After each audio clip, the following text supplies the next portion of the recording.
यो WhatsApp guys, कैसे हैं आप सभी लोग। तो गाइस सबसे पहले आप लोग सनपाई स्पाइडर की ये वाली क्लिप देखो।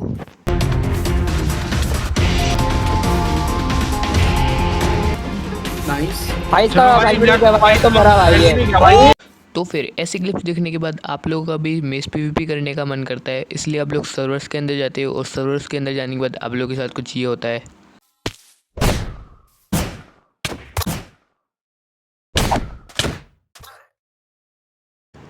मेरे साथ भी कुछ ऐसे होता था, पर अब मैं कुछ इस टाइप की मेस पीवीपी करता हूँ।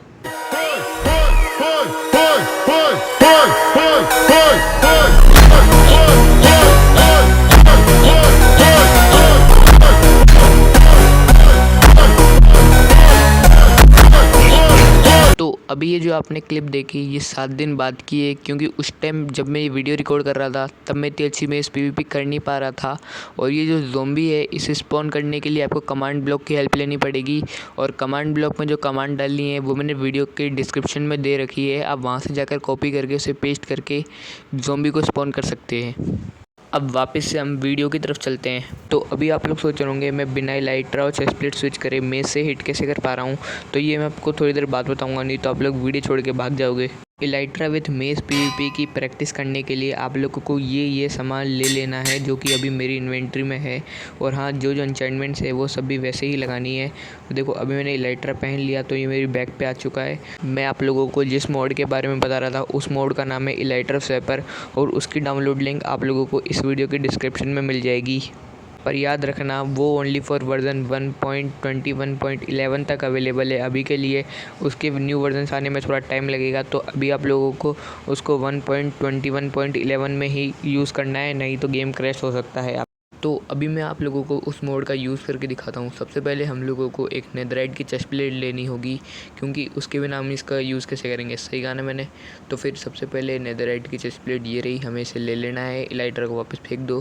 तो देखो अभी में इलाइट्रा है, और ये मैं से माउस की हेल्प से यूज़ आइटम का यूज़ करके इसे इलाइट्रा और उसको स्विच कर रहा हूँ। तो मैंने अब रख दिया इलाइट्रा को अंदर, और अभी मैं आप लोगों को दिखाता हूँ। आप डायरेक्ट यूज़, आप सोचो किससे यूज़ करेंगे, तो हमें जाना है ऑप्शन में, कंट्रोल्स में, की बाइंड्स में। यहाँ पे देख सकते हो बटन नंबर 4 में इलाइट्रा स्वैपिंग मैंने बटन नंबर 4 पे कर रखा है। इसे चाहो तो रीसेट भी करके आप दूसरी कुछ की लगा सकते हो। ये देख लो आप, ना इलाइट्रा मेरे हॉट बार में है और ना ही ऑफ एंड में, फिर भी मैं इसे स्वैप कर पा रहा हूँ उस मोड का यूज़ करके। तो फिर सबसे पहले हम बात कर लेते हैं इस मोड से हमें क्या क्या फ़ायदा होगा। तो फ़ायदा नंबर 1, हमारा एक हॉट बार कम यूज़ होगा, मतलब हम 9 आइटम की 9 आइटम रख पाएंगे, किसी में फूड, वाटर बकेट, ऐसे सब। लेकिन जो मेन चीज़ होंगे वो ये होगा कि हमारी टाइमिंग थोड़ी अच्छी हो जाएगी, हम मतलब बिना उसके ही कर पाएंगे। तो इसके लिए हम लोगों को पहले तो मैं ये कर लेता हूँ कि बहुत सारी ये रख लेता हूँ फायरवर्क्स, क्योंकि हमें ज़रूरत पड़ेगी, क्योंकि एक बार में तो हमसे होगा नहीं। तो हमें सबसे पहले फायरवर्क्स रख लेने बहुत सारे। तो अभी मैंने काफ़ी सारे फायरवर्क्स ले लिए हैं, और हमें इस प्रैक्टिस की स्टार्टिंग में हमें जो मोब यूज़ करना है वो है आयरन गोलम, क्योंकि इसका हिटबॉक्स थोड़ा बड़ा होता है। हम वार्डन का भी यूज़ कर सकते हैं, पर वो ब्लाइंडनेस इफेक्ट दे देता है, जिसकी वजह से हम ये कर नहीं पाएंगे। तो हमें आयरन गोलम का यूज़ करना है, ना कि डायरेक्ट ज़ोंबी और ना ही आर्मर स्टैंड का। तो अभी हम लोगों को सबसे पहले अपने आप को रेजिस्टेंस इफेक्ट दे लेना होगा, नहीं तो फिर हम बार बार गिरेंगे, जिस वजह से हम मर जाएंगे, और फिर बार बार हमें सामान लेना पड़ेगा, करना पड़ेगा। इसलिए हमें रेजिस्टेंस इफेक्ट ले लेना होगा, और रेजिस्टेंस इन्फिनिटी और 255 लेवल का लेना, क्योंकि ये हाईएस्ट होता है और इस पर हमें 0 डैमेज पड़ता है, चाहे कितना भी बड़ा डैमेज क्यों ना हो। रेजिस्टेंस इफेक्ट मिलने की वजह से हमारी बॉडी में से बबल्स भी निकलना स्टार्ट हो चुके हैं। तो हमें आयरन गोलम में स्पॉन करना होगा, और मेस लेकर हाथ में सीधा यहाँ पर से उड़ना होगा। लेकिन उड़ने से पहले हम लोगों को एक काम करते हैं। देखो अब मैं उड़ूँगा तो अब मैं डायरेक्ट हिट नहीं कर पाऊँगा, क्योंकि अभी मैं नूब हूँ। तो हम लोग को क्या करना होगा, पहले मैं हिट नहीं कर पाया, दोबारा ट्राई करूँगा तो भी नहीं कर पाऊँगा, क्योंकि अभी मैंने इसकी 0 प्रैक्टिस है, बिल्कुल भी प्रैक्टिस नहीं कर रखी। इसलिए अभी हम लोग, तो फिर अभी हमें इसकी 2-3 बार ट्राई करना है, क्या पता लग जाए। फिर हमें वो वाली ट्रिक यूज़ नहीं करनी पड़ेगी जो अभी मैं आप लोगों को बताने वाला हूँ। तो अभी भी नहीं लगा, चलो एक और बार ट्राई करके देखते हैं, क्या पता लग जाए। चलो उड़ते हैं अभी, और उड़ के ये उड़ा मैं, और सीधा ये I am noob। तो फिर अभी मैंने मिस क्यों कर दिया, क्योंकि मुझे वाली मिस भी आती ही नहीं है भाई। तो फिर इसका मतलब है हम लोग साथ में सीखेंगे। लेकिन साथ में सीखेंगे कैसे, कोई ट्रिक तो होगी।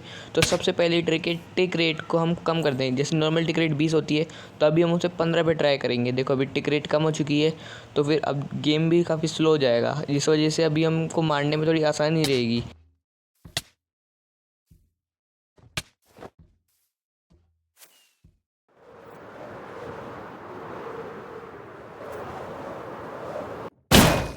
देखा आप लोगों ने, गेम के टिक रेट कम करने से गेम स्लो हो गया, जिससे गेम और मेरे रिफ्लेक्सेस बराबर हो पाए और मैंने हिट कर दिया। इसमें तो मैंने ही गलती की अभी, क्योंकि मैंने इलाइट्रा को पहले बंद कर दिया। पर आप लोगों को इस चीज़ का भी ध्यान रखना होगा कि आपको इलाइट्रा कब बंद करना है, क्योंकि अगर आप पहले इलाइट्रा बंद कर दोगे तो फिर आप हिट नहीं कर पाओगे, और बाद में करोगे तो भी हिट नहीं कर पाओगे, क्योंकि फिर आप आगे पहुंच जाओगे। तो फिर देखो अभी मैं टिक रेट 15 के अंदर कर पा रहा हूँ, तो हमें टिक रेट को थोड़ा सा बढ़ाना होगा, क्योंकि मल्टीप्लेयर सर्वर के अंदर टिक रेट 20 होगी। तो अगर हम टिक रेट 15 पे प्रैक्टिस करेंगे तो हम टिक रेट 20 पर कभी सीख ही नहीं पाएंगे। इसलिए हमें पहले 15, 16, 17 करते हुए करना है। तो मैंने अभी थोड़ी बहुत प्रैक्टिस की, तो मुझे लग रहा है कि मैं टिक रेट कम से कम 17 पे कर पाऊँगा। तो मैं अभी टिक रेट को 17 कर देता हूँ, क्योंकि फिर अगर 17 पे नहीं कर पाऊँगा तो मैं 16 करूँगा। और फिर देख सकते हो अभी मैंने 17 कर दी है। और अभी आयरन गोलेम में स्पॉन करते हैं, और अभी हम उड़ के एक बार ट्राई कर लेते हैं कि क्या मैं टिक रेट 17 पर कर भी पा रहा हूँ। अगर नहीं कर पा रहा हूँ तो 16 पे एक बार ट्राई करूँगा। ओके, तो मैं टिक रेट 17 पे कर पा रहा हूँ। तो फिर अब मुझे टिक रेट 17 पे 2 दिन बाद प्रैक्टिस करनी है, जब मैं लगातार मारने लग जाऊँगा। फिर उसे 18 करूँगा, 19 करूँगा, 20 करूँगा। पर इसके अंदर एक डैमेज वाला भी हैक है, जो कि मैं आप लोगों को भी समझाता हूँ। जिन हैक्स के बारे में मैं बता रहा था वो ये 3 है। ये कोई नॉर्मल हैक्स नहीं है, इनका यूज़ करके हम प्लेयर को अलग अलग टाइप का डैमेज दे सकते हैं।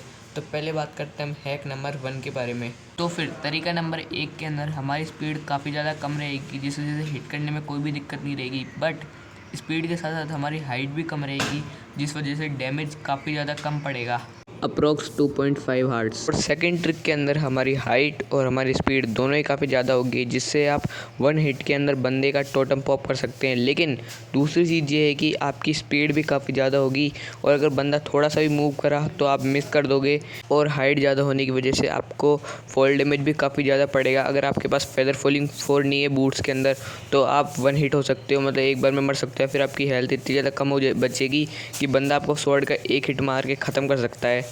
और अभी हम बात करते हैं हमारी थर्ड एंड फाइनल ट्रिक के बारे में, जिस ट्रिक के अंदर हमारी स्पीड और हाइट दोनों ही ठीक ठाक रहेगी। इसके अंदर हाइट इतनी रहेगी कि आप 1 हिट के अंदर फुल मैक्स नेदराइट आर्मर वाले बंदे का टोटम पॉप कर सकते हैं। और स्पीड भी इतनी रहेगी कि आपकी 95% चांस होंगे आप हिट को कर दोगे, अगर मैंने जो ट्रिक बताई है उस हिसाब से आप प्रैक्टिस करोगे तो। दोस्तों उम्मीद है आप लोगों को ये वीडियो पसंद आई होगी। मिलते हैं नेक्स्ट वीडियो में, तब तक के लिए गुड बाय।